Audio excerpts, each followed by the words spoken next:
বন্ধুরা, যে বিষয়টি নিয়ে কথা বলবো খুবই ক্রুশাল একটা ম্যাটার নিয়ে কথা বলবো। সেটি হচ্ছে যে বিএনপি এবং অন্তর্বর্তীকালীন সরকার এবং জামাতের সাথে কিন্তু ডিরেক্ট একটি কনফ্লিক্ট শুরু হয়ে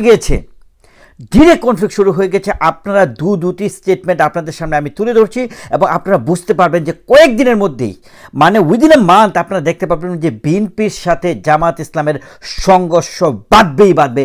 এটা কেউ আসলে থামাতে পারবে না।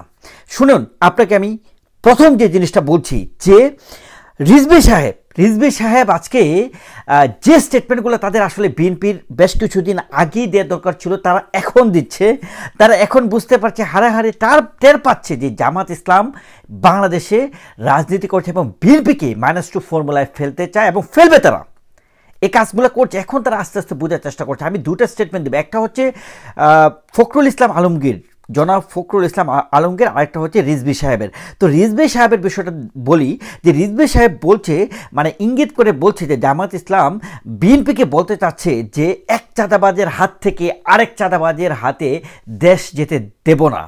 আবার এই জামাত ইসলামের আমির অনেক আগে, মানে শুরুতেই বলে দিয়েছিলেন যে এক জালেমের হাত থেকে আরেক জালেমের হাতে আপনার দায়িত্ব দেওয়া যাবে না।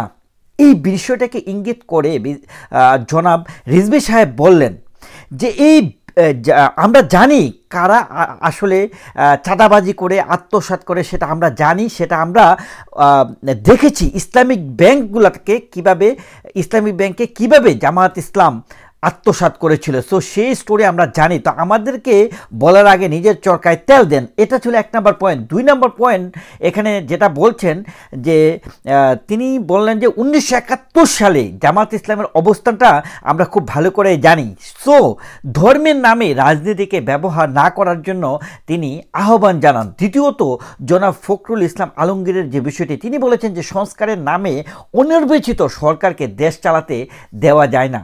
সংস্কারের নামে অনির্বাচিত সরকারকে দেশ চালাতে দেয়া যায় না। বুঝলেন তো? দুটা স্টেটমেন্ট ক্লিয়ার, একদম ক্রিস্টাল ক্লিয়ার। এখানে বুঝাই যাচ্ছে যে জনাব ফখরুল ইসলাম আলমগীর এবং রিজভী সাহেব তারা কিন্তু এখন ডান অ্যান্ড ডাস্টেড একটা যে ব্যাপার, যে একদম পুরোপুরিভাবে তারা কিন্তু একটা সম্পর্ক ছিন্ন করে ফেলেছে জামাত ইসলামের সাথে। এই জিনিসটা একদম ক্লিয়ার। এখানে আমি আপনাদেরকে একটা কথা বলি, এই যে এখন নতুন করে যে 31শে ডিসেম্বর নিয়ে যে নাটকগুলা হচ্ছে, এক্স্যাক্টলি তারা ওই জিনিসটা আপনারা নোট করে রাখুন। It's not a joke. They gonna do something big. আমি আপনাদেরকে বলছি, they gonna do something big 31st of December. কেন আমি এই কথাটি বলছি? তারা বুঝে গেছে এই বিএনপি, রাষ্ট্রপতি এবং সেনাপ্রধান, এই বিষয়গুলো কমপ্লিকেটেড। যতদিন পর্যন্ত তারা কনস্টিটিউশনের আলোকে দায়িত্ব গ্রহণ করেছে, তারা বিপ্লবী সরকার গঠন করতে পারেনি। সো এই জন্যই তারা চাচ্ছে এখন একটা বিপ্লবী সরকার গঠন করা, সংবিধানকে তারা বর্জন করতে চাচ্ছে এবং বোঝানোর চেষ্টা করছে যে বাংলাদেশের সকল মানুষ তাদের সাথে আছে। So constitution must need to break down now. এবং এই যে বিপ্লবী সরকার, সেটাকে তারা গঠন করতে চায়। জাতীয় সরকারের যে জাতীয় সরকার, এই জায়গা থেকে কিন্তু তারা বেরিয়ে এসেছে। কারণ তারা বুঝতে পেরেছে যে বিএনপিকে দিয়ে হবে না, তাদের -2 ফর্মুলা তারা ভিতরে যে নকশাটা করছে, সেই নকশা অনুযায়ী তাদের যাচ্ছে। কিন্তু সেটা হাইড অ্যান্ড সিক খেলা হচ্ছিল বিএনপির সাথে। কিন্তু বিএনপি এখন তারা বুঝে গেছে যে they don't have any way without fighting against Jamaat Islam and other groups. তারা কিন্তু অলরেডি বুঝে গেছে। খেয়াল করে দেখুন, আমি আপনাদেরকে আজকে যে পয়েন্টটা দিচ্ছি, এই বিএনপি কিছুদিনের মধ্যে মানে মারাত্মক সংঘর্ষের সাথে জড়িয়ে যাবে বৈষম্য বিরোধী ছাত্রদের সাথে এবং জামাত ইসলামের সাথে, হিজবুত তাহরীরের সাথে, এবং যে কিছু আপনার ইসলামিক সংগঠনগুলো আছে, স্পেশালি আপনার মাহমুদুর রহমান, তাদের সাথে জাতীয় নাগরিক কমিটি যে আছে, তাদের সাথে কনফ্লিক্টে জড়িয়ে যাবে।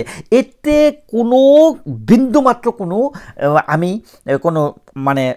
কোনো অসম্ভব কোনো কিছু দেখছি না। 100% দেব কোনো come with a conflict. But আমি আজকে আপনাদেরকে একটা কথা বলি, আজকে আপনার ডায়েরিতে লিখে রাখেন, মানে তত্ত্বাবধায়ক সরকারকে হটানোর জন্য আওয়ামী লীগ, বিএনপি যেভাবে নেমেছিল, exactly this scenario will build up. আমি আজকে আপনাদেরকে বলে দিচ্ছি, this scenario will build up today or tomorrow. এই আজকে বিএনপি যখন মাঠে নামবে, কি সিনারিও ক্রিয়েট হবে আমি বলি। ঢাকা শহরে বিএনপি আস্ত মায়ের খাবে, মানে ধুমসে মায়ের খাবে। কিন্তু ঢাকার বাহিরে এই যে বৈষম্য বিরোধী সমন্বয়ক, এগুলার নাম নিশ্চিহ্ন করে ফেলবে। কিন্তু ঢাকা শহরে তারা টের পাবে না, তারা কন্ট্রোল করতে পারবে না বিএনপি এই বৈষম্য বিরোধী জামাতি হিজবুতি। এবং রিজনটা হচ্ছে যে তারা প্রশাসনের পৃষ্ঠপোষকতা কাছে, আর্মি ফোর্স তাদেরকে পৃষ্ঠপোষকতা করছে, পুলিশ ফোর্স তাদেরকে পৃষ্ঠপোষকতা করছে। সো আমি আপনাদেরকে লাস্ট যে ডিরেকশনটা দিতে চাচ্ছি, আপনারা আপনাদের ডায়েরিতে লিখে রাখুন, আওয়ামী লীগের পৃষ্ঠপোষকতায় বিএনপিকে আসতেই হবে। বিএনপি আওয়ামী লীগ এক হয়ে স্বাধীনতার বিরোধী শক্তিকে পরাজয় করতে হবে, এটার কোনো বিকল্প নেই। এবং বিএনপি এই দিকে হাঁটবে। You can write this word, I'm telling you today. BNP will go with Awami League and both of them will fight against caretaker government. Note down what I said today. Thank you so much. Take care.